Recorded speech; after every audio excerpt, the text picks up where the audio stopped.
Maklum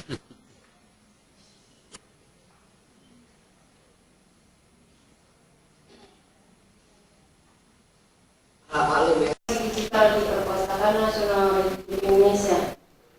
Kedua, Profesor Dr. Sulistyo Basuki, pengajar ilmu perpustakaan Universitas Indonesia, yang akan menyampaikan topik pengembangan koleksi digital perpustakaan dan etika informasi.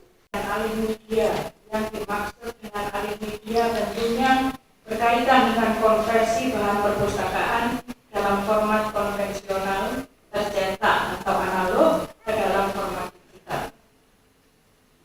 Sudah mencapai 7.680 judul. Dari judul-judul yang kita punya sekitar 10.700-an naskah kuno.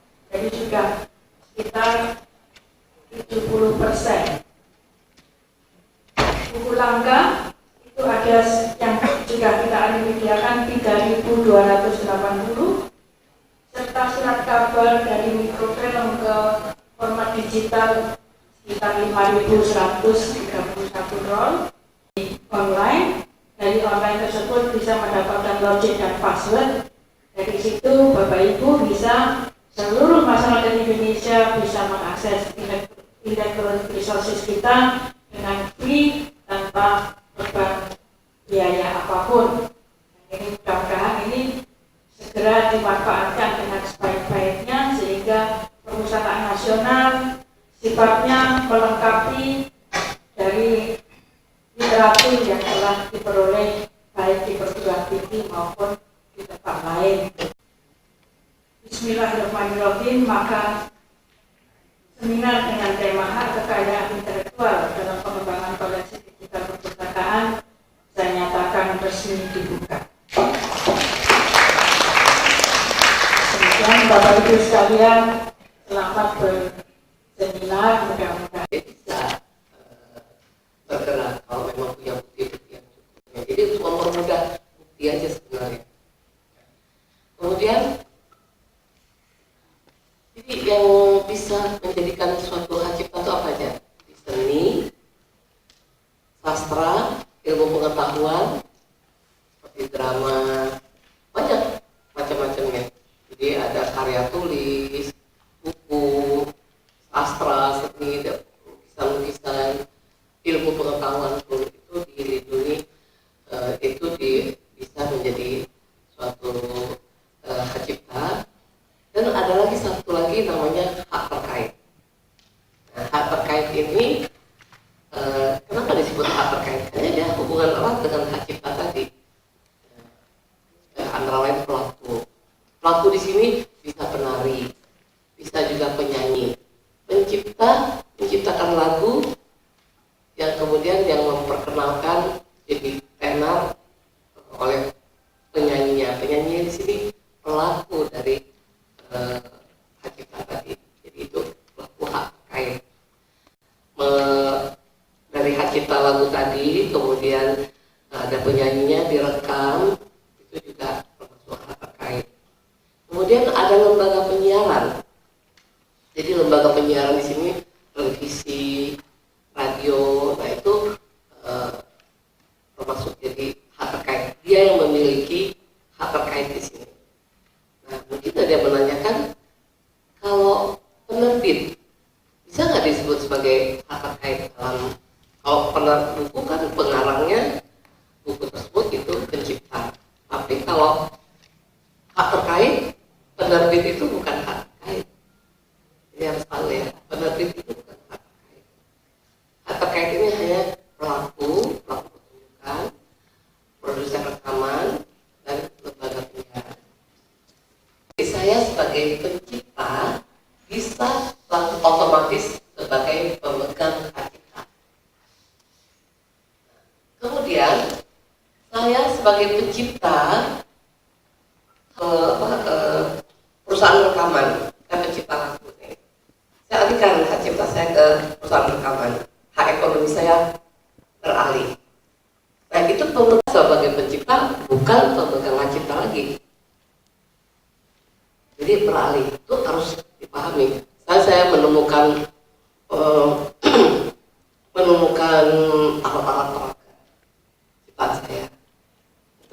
jual ke CP yang memproduksi itu pemegang hak ciptanya udah beralih di CP tadi. Kan alat peraga juga termasuk hak cipta ya. Kemudian buku saya jual ke penerbit, pemegang hak ciptanya penerbit tersebut, bukan saya lagi. Tapi penerbit sini bukan berarti hak terkait, bukan. Saya udah bilang penerbit bukan sebagai hak terkait, bukan. Pemegang hak cipta di sini bisa eksploitasi hak cipta di sini, bisa saya pakai sendiri, bisa saya jual, saya bisa memberikan lisensi. Lisensi di sini juga bisa sebagian atau seluruhnya, atau lisensi wajib, atau ya macam-macam di sini. Ini mungkin sudah dibagikan ya. Nah, tadi saya sudah katakan apa aja yang termasuk dalam hak cipta di sini. Sini bisa dilihat dari buku, pamflet, kayak karya tulis, drama, sampai terjemahan segala macam itu. Nah, jangka waktu kalau saya sebagai pencipta, saya seumur hidup ditambah 50 tahun undang-undang yang sekarang. Tapi undang-undang yang baru nanti, insya Allah tanggal 16 besok itu udah masuk paripurna. Makanya saya bilang ke Bapak tadi, Pak, siang ini saya harus ke DPR lagi. Jadi kita udah panja, sudah sekarang masuk timsin, sudah nanti paripurna tanggal 16. Insya Allah bulan ini juga diundangkan. Jadi saya sekarang ya Pak ya, saya bercerita tentang nanti undang-undang yang akan datang. Karena tinggal menghitung hari ini bakal diundangkan. Nah di situ keberpihakan kita kepada pencipta itu luar biasa. Jadi pencipta yang tadinya di seumur hidup ditambah 50 tahun, sekarang seumur hidup ditambah 70 tahun. Seumur hidup ditambah 70 tahun. Ini masih undang-undang lama ya. Jadi sekarang ini seumur hidup tambah 70 tahun. Makanya Walt Disney itu nggak mau dia ngajuin hak ciptanya atas nama perusahaan Walt Disney karena berlakunya hanya 50 tahun. Sudah itu public domain. Jadi seumur hidup tambah 70 tahun, kalau perusahaan 50 tahun. Nah kemudian sekarang ada aturan baru di RUU yang baru, baik untuk pengarang maupun pengarang lagu, buku. Itu kalau lagu kan baik, buku juga sudah terjadi ya. Baik lagu, buku yang sering terjadi itu, ya saya bilang tadi, dijual putus. Bisa jual, yaudah, misalnya si Andre Hirata pengarang buku, dan kalau penerbit saya jual putus deh, pokoknya saya minta 1M. Saya punya hak ekonomi, saya udah nggak ada lagi, yang ada saya udah jual kan. Itu nanti di undang-undang yang baru itu hanya dibolehkan 25 tahun. Jadi hak dia akan kembali 25 tahun kemudian. Jadi keberpihakan kita kepada pencipta luar biasa. Kalau baru ngarang miskin kan, ya kita rata-rata ya, nggak semuanya sih. Kita tahu kan pencipta lagu apa. Jadi begitu dibeli, udah saya kasih 1M, begitu meledak 10M, tidak apa-apa. Nah, akhirnya untuk diketahui seperti Bimbo, itu sekarang pun dia nggak terima apa-apa royalti sampai sekarang. Berapa 1.500 judul lagunya tidak bisa dicek direkam ulang, hanya dia karena sudah kehilangan haknya. Kemudian Arianto dengan lagunya lebih dari 1.000 ahli warisnya tidak menikmati apa-apa. Jadi kita tahu saat itu yang lalu-lalu itu mereka perjanjian dengan pihak label, pihak rekaman itu, ya kita tahu persis kan apa yang terjadi. Nah sekarang ini, kalau sekarang mereka yang baru-baru ini udah pintar ya, tapi tetap aja kalau mereka yang dari pengamen, dari apa, oleh karena itu kita batasi hanya 25 tahun kemudian, walaupun itu sudah dijual putus segala macam, 25 tahun kemudian haknya kembali lagi. Kalau bagaimana dengan yang sudah berjalan? Yang sudah berjalan itu ternyata sudah 30 tahun berjalan. Nah kita kasih waktu 2 tahun haknya itu harus dikembalikan. Tidak mau pencipta ini masih bergayutan di bus, masih bergelandangan. Ya kan kita lihat kan, pengarang buku, apa, pengarang lagu. Ini kan nanti tidak akan berlaku, tapi masih dipakai kan, tapi pasal 48. Jadi kalau perpustakaan itu mengopi, menggandakan, tapi untuk kepentingan misalnya untuk nambah ininya perpustakaan, itu boleh. Tapi kalau ada perorangan pesen berapa yang jaga perpustakaan, Pak kopi itu Pak, minta nah itu udah boleh. Jadi hati-hati juga. Jadi kalau kita biasa kan anak-anak mahasiswa atau ada ini, Pak, saya perlu beli kopi ini Pak. Kita fokus kopi itu udah boleh. Tapi kalau perusahaan sendiri menggandakan untuk penambahan mungkin cuma ada satu, saya kopi bikin 7, tapi untuk perpustakaan sendiri untuk kepentingan itu boleh.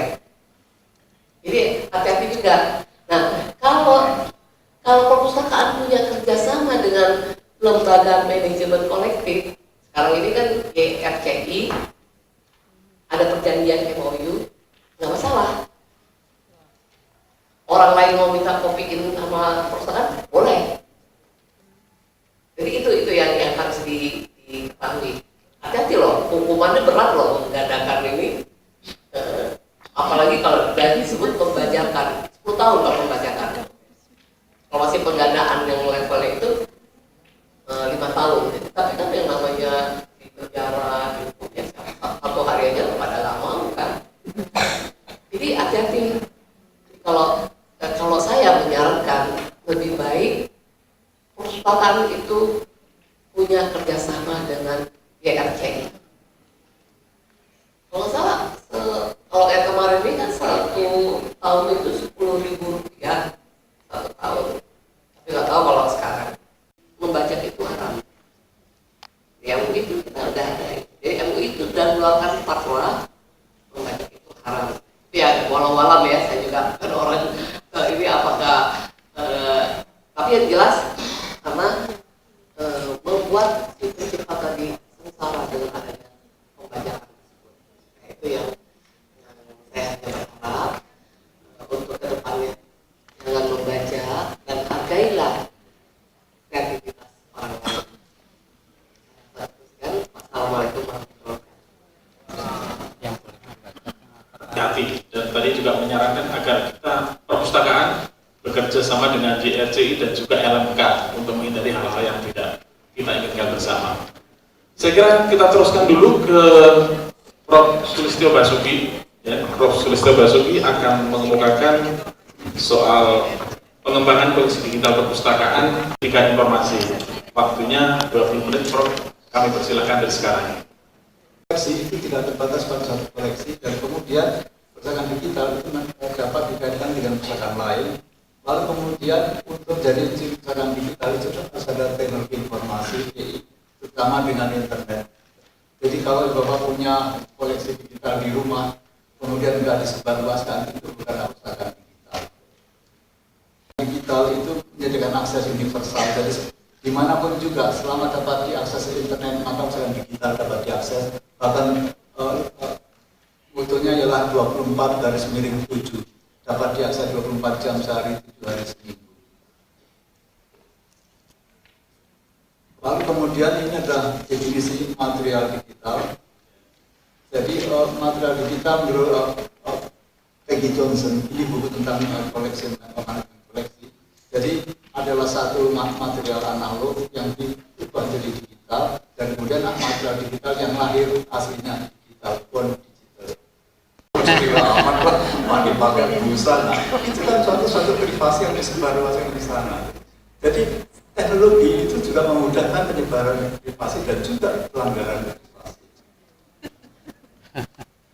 Lalu kemudian kesenjangan digital adalah kesenjangan terjadi antara kelompok yang punya akses ke komputer, internet dan informasi sambung jaring pun online. Jadi ibu bapak sekalian, online dapat diterjemahkan dalam jaring, Ini orang muda pendidikan, dapat juga dalam sambung jaring, dapat juga dengan taut jaring. Taut jaring juga digunakan di Malaysia, seserah Bapak Ibu. Nah, kembali hal etika informasi, saya kira hati nurani merupakan peranan penting. Wabillahi taufiq wal hidayah. Wassalamualaikum warahmatullahi wabarakatuh. Terima kasih sudah terbasuki kekuatan. Menarik tadi misalnya penggunaan sumber-sumber sosial media yang rasanya saat ini luar biasa sekali. Bapak Ibu simpan dulu pertanyaannya, kita teruskan dulu satu presentasi lagi, yaitu Ibu Welmin Sunyadinese, Deputi Bidang Pengembangan Pustaka dan Jasa Informasi. Kami persilakan Ibu, waktu Ibu 20 menit. Menandatangani dan harus konfirmasi dan koordinasi yang sangat intens dengan yang terkait supaya tidak melanggar. Jadi inilah yang kami lakukan. Dan ada beberapa saran program pengembangan, yaitu meningkatnya memang layanan perpustakaan dan pelestarian fisik dari bahan pustaka, kualitas dan kapasitas, budaya gemar membaca, koleksi perpustakaan nasional, pengelolaan, pelestarian, dan semuanya itu adalah kita lakukan demi untuk user dan untuk informasi yang seluas-luasnya kepada masyarakat Indonesia.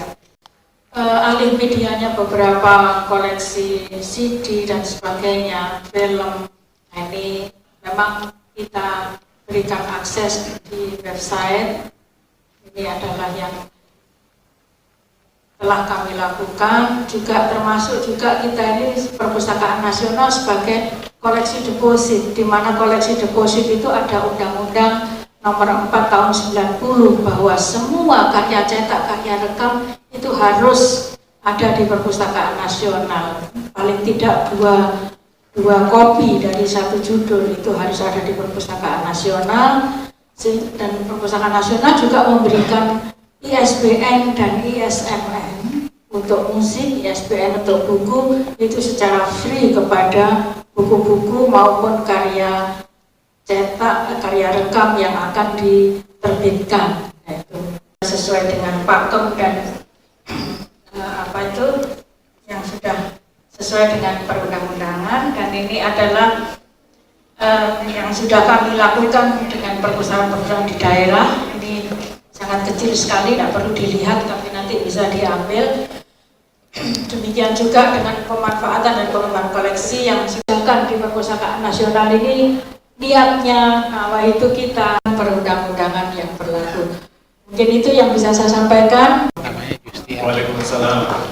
Kebetulan untuk Ibu Welmin Sunyadinese. Tadi Ibu Welmin sudah bukan kepada kita semua. Di belakang ada 4 standing kios nanti untuk mencoba mengakses koleksi digital Perpusnas, termasuk untuk mendaftar anggota. Mungkin bisa kita lakukan nanti setelah sesi ini.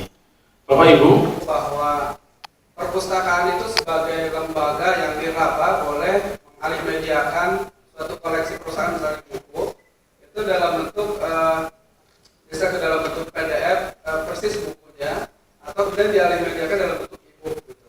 Nah, kemudian mengalihmediakan seperti itu untuk perpustakaan. Tapi ketika bahan digital itu dilayangkan di dalam website, diupload. Nah, kemudian orang kan akan mudah dengan leluasa mengcopy gitu. Apakah itu juga tidak melanggar hak cipta? Terima kasih. Penjualan video.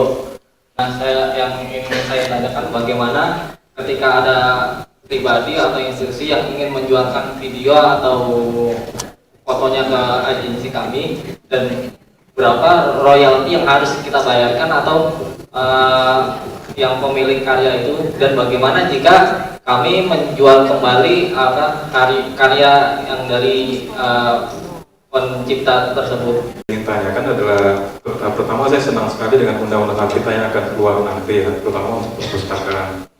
Cuma yang saya ingin tanyakan adalah bagaimana untuk perpustakaan yang berbasis di luar negeri, maksudnya di luar Indonesia, seperti buku-buku dan koran dan sebagaimana lainnya, dan mengalih digitalkan ke dalam bentuk digital.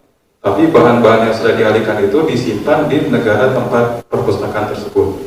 Apakah berlaku juga untuk undang-undang tersebut yang akan keluar nanti? Terus yang kedua, untuk perpustakaan nasional itu Ibu Welmin, Saya sangat kagum dengan perpustakaan Ibu, dan saya lihat kemarin ada database perfilman Indonesia ya kalau nggak salah. Yang sudah diambil penerbit, tapi sebetulnya kita tidak menjual terbitan kita.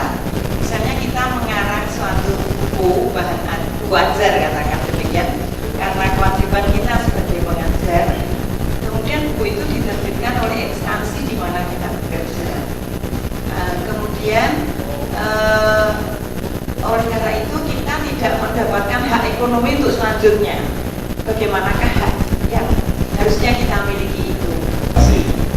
Dan di tempat kami lakukan proses digitalisasi artikel jurnal yang tidak terakreditasi perpustakaan. Apakah ini nanti pada kemudian hari ada pelanggaran, Bro? Berkaitan dengan artikel jurnal di luar produk kami, tapi kami digitalisasi dan kami unggah ke OPAN. Karena ini memang ada kaitannya dengan substansi pihak terkait lainnya. Contoh sepertinya perpustakaan nasional dalam hal mengeluarkan ISBN karena sebagai lembaga deposit. Nah, apakah juga dikaitkan? Jadi bukan hanya sebagai lembaga deposit saja, tapi hanya judul yang dirubah-ubah, tapi diterbitkan secara online dari berbagai media. Bagaimana etika informasinya bagi seorang wartawan atau institusi online yang menerbitkan artikelnya hanya judul yang berubah-ubah, tapi isinya tidak berubah dari berbagai media.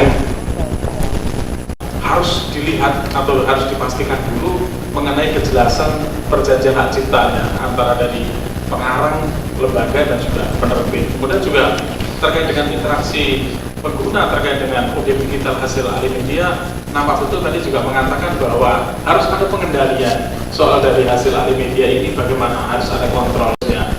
Kemudian juga sampai kemudian disebarluaskan melalui website. Kemudian juga satu hal juga yang tidak kalah pentingnya sebenarnya persoalan pelindungan hak cipta terkait dengan kepengarangan adalah untuk memupuk juga motivasi kepengarangan agar banyak karya dihasilkan di Indonesia, agar banyak karya yang diterbitkan di Indonesia. Jadi justru kita menjaga itu semua agar masih semangat untuk menulis, semangat untuk menerbitkan. Selamat siang, sampai jumpa lagi. Baik.